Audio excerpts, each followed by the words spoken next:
श्री शिवाय नमस्तुभ्यम दोस्तों।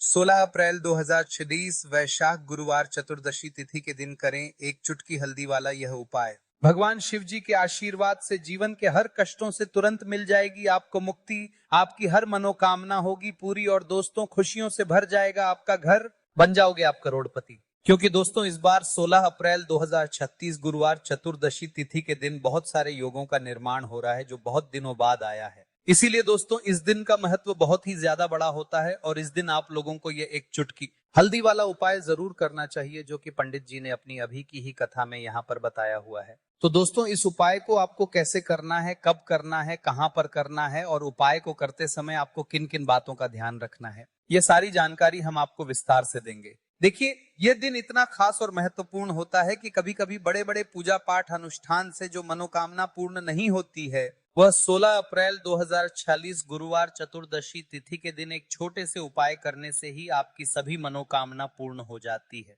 बहुत सारे लोगों ने इस उपाय को किया भी है और उनको इसका फल भी जरूर मिला। अगर आप लोग भी इस उपाय को 16 अप्रैल 2026 गुरुवार के दिन करना चाहते हैं तो आप इस उपाय को पहले अच्छे से सुन लेना, उसके बाद करना, आपको इसका फल जरूर मिलेगा। इस उपाय को करने से आपके घर में चाहे किसी भी प्रकार की दुख और समस्या क्यों ना चल रही हो, आपको उसका कारण भी नहीं पता है कि यह समस्या किस कारण से चल रही है, तो उसका कुछ भी कारण हो सकता है। जैसे पितृदोष हो सकता है, शनि दोष हो सकता है या किसी भी तरह का मंगल दोष भी हो सकता है। पर इस उपाय को करने के लिए अपने दोष को पता लगाने की भी जरूरत नहीं है। 16 अप्रैल 2046 गुरुवार चतुर्दशी तिथि के दिन इस एक चुटकी हल्दी वाले उपाय को आप लोगों को बस कर लेना है। अब हम समझते हैं इस वाले उपाय को हमें करना किस समय है और किसको करना है। तो देखिए यह उपाय मनोकामना को पूर्ण करने के लिए और जीवन के दुखों को दूर करने के लिए किया जा रहा है। अगर आपका कोई बड़ा काम है जो नहीं हो पा रहा है तो आप उसके लिए इस उपाय को कर सकते हो। घर की जो बड़ी माताएं बहनें होंगी वह इस एक चुटकी हल्दी वाले उपाय को विशेष रूप से करें, क्योंकि माताएं बहनें घर की लक्ष्मी होती हैं और जब घर की लक्ष्मी कोई विशेष उपाय करती हैं तो उसका फल बहुत जल्दी और बहुत बड़ा होकर मिलता है। अन्यथा इस उपाय को कोई भी व्यक्ति चाहे वह बड़ा हो या छोटा कर सकता है। इस उपाय को करने का मुख्य समय सुबह का प्रातः काल का रहेगा। कोशिश यही करनी है कि सुबह के समय ही इसे कर लें, पर किसी कारणवश अगर आप सुबह ना कर पाएं तो आपके पास दूसरा मौका शाम के समय प्रदोष काल का रहेगा। प्रदोष काल का समय शाम के 6 बजे से लेकर शाम 7-9 बजे के बीच का होता है।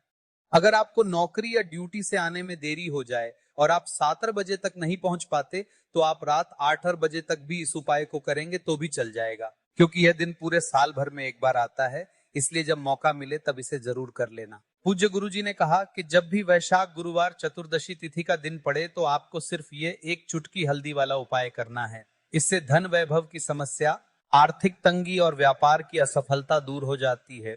हल्दी जुड़ी हुई है श्री हरि विष्णु से और यह बृहस्पति को मजबूत करने का काम करती है। जब कुंडली में बृहस्पति मजबूत होते हैं तो कभी भी तिजोरी में धन की कमी नहीं होती। उपाय के लिए आपको सबसे पहले जरूरत पड़ेगी एक दीपक और थोड़ी सी पिसी हुई हल्दी की। आपको 16 अप्रैल 2036 गुरुवार के दिन एक चुटकी हल्दी डालकर एक दीपक घर में जला देना है। इससे धन बरसना चालू हो जाएगा। स्नान के बाद पीले रंग के कपड़े पहनना उत्तम होगा। पिसी हुई हल्दी में थोड़ा जल डालकर घोल बना लें। फिर अपने घर के मंदिर में श्री हरि विष्णु के सामने एक घी का दीपक जलाएं। हल्दी का तिलक भगवान विष्णु को लगाएं और फिर वही तिलक अपने माथे और कलाई पर लगाएं और ओम नमो भगवते वासुदेवाय नमः मंत्र का जाप करें। दूसरा उपाय उन लोगों के लिए है जिनके हाथ में पैसा नहीं रुकता। आप थोड़ी हल्दी को जल में घोलकर उसका पतला पेस्ट बना लें और इस हल्दी वाले जल का छिड़काव अपने पूरे घर के हर कमरे और आंगन में करें। छिड़काव करते समय मन में ये सोचें कि अब मेरे घर में हर तरफ से पैसा आएगा। इससे वास्तु दोष और नकारात्मक ऊर्जा दूर होगी। तीसरा उपाय है कि आप गांठ वाली हल्दी की एक माला लें और गुरुवार के दिन इसे अपने घर के मंदिर में श्री हरि विष्णु के पास रख दें या टांग दें। इससे भाग्य मजबूत होगा और आपको यश, वैभव और सुख समृद्धि मिलती चली जाएगी। सच्ची श्रद्धा से किए गए इन उपायों से आपकी बड़ी से बड़ी मनोकामना जरूर पूरी होगी।